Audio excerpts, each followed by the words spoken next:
Vero lagi. Ini brewingnya katanya tidak normal. Jadi gini ya, buat teman-teman semua. Setiap mesin itu bagus, tapi kita juga harus tahu sejauh apa kualitasnya dan ekspektasi kita terhadap bagusnya ya. Karena banyak ada juga statement-statement di online itu ini dibilangnya nggak bagus, banyak kerusakan. Sebenarnya itu nggak gitu ya. Jadi kalau dia nggak bagus dari awal, kita bisa bilang namanya penipuan publik atau penipuan konsumen, karena dia sudah pasti melewati desain industri, sudah melewati research and development. Jadi kalau menurut saya coffee technician, semua mesin itu bagus, hanya kita tahu bagusnya itu seperti apa. Ini udah standby ya. Oke, kita lanjut lagi. Udah ajan. Thank you. Nah, ini udah di standby udah. Nah, ini portanya pressurized ya, ciri khas. Kalau pressurized itu tidak perlu ditamping sebenarnya, tapi kalau mau ditamping ya nggak masalah. Pressurized itu ya begini aja sih, asal rata, selesai. Kalau untuk kehalusan bisa dilihat kehalusannya seperti apa ya. Nih tingkat kehalusannya. Ini tingkat kehalusannya nih. Tingkat kehalusannya pressurized. Jadi pressurized itu sangat mudah dalam pengoperasiannya, dia tidak perlu ditamping. Itu ya. Ini udah dibersihin tadi grup headnya, kepalanya. Ya udah dibersihin. Biasanya yang terjadi itu ada kemapetan. Tuh, air udah mulai masuk.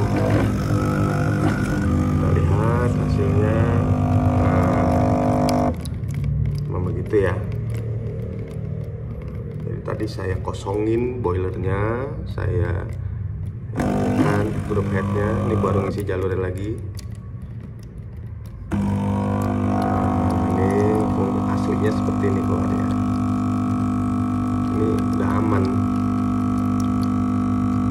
Kok beda sama mesin-mesin yang besar? Tuh lihat tuh.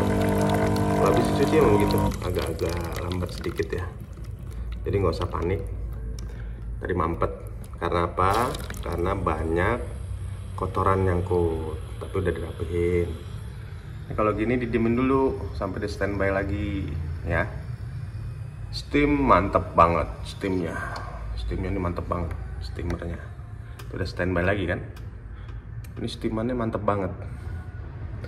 Jadi gini, ini mesin memang kecil ya, home use. Kalau kita ekspektasinya untuk komersil, saran saya jangan pernah mesin ini dibuat untuk komersil, karena memang klasifikasinya bukan untuk komersil. Mesin ini digunakan untuk pribadi pun ya. Setiap hari saya pribadi nih ya, jika saya punya mesin ini, maka saya hanya cukup 2 cangkir per hari. Ini awet, pasti awet mesinnya gitu ya. Jadi ekspektasi kita jangan terlalu berlebihan terhadap mesin ini. Bagus nggak? Bagus, karena kalau nggak bagus nggak boleh dijual dia terhadap konsumen gitu ya. Ini biasa standby. Manasin, ini kan manasin, santai aja. Jadi memang berarti Vero ini kita bicaranya bukan lagi dihypekan, wah nih bisa buat cafe. Bisa dan bagus, tepat itu beda semua. Nggak ada yang sama. Ini di standby ya. Ini lihat nih hasil steamnya. Oh. Kenceng. Kita matikan. Biasanya kalau overheat dia ngedip. Nah kayak gini. Tuh ngedip. Tapi santai sih, nggak apa-apa. Ini kita coba bikin espresso biasa. Sorry, ini pakai tangan satu jadi susah megangnya. Nah, kita sambung lagi. Kita gelasnya nggak ada. Nah, gelasnya nggak ada nih. Ini kan covernya ya.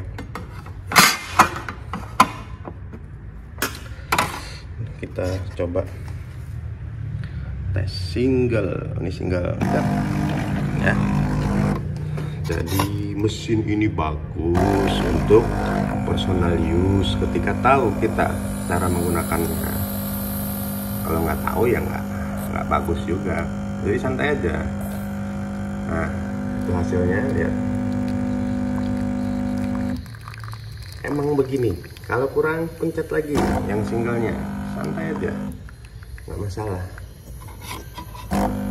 Jadi jangan terlalu baku, justru kita harus tahu apa yang kita gunakan alatnya ya. Ini panas ini. Langsung ini. Tuh.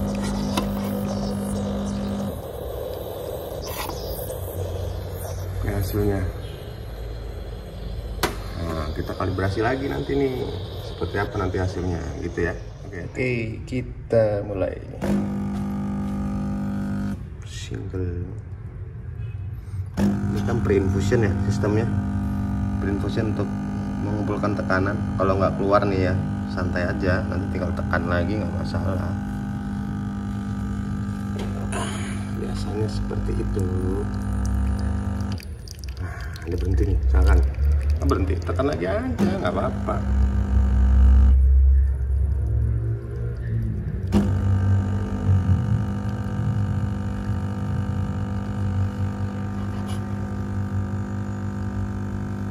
Kalau kayak gini kehalusan, jadi ya nggak perlu khawatir, seperti biasa semua dikalibrasi. Apa-apa, kalau hasilnya sih udah mantap.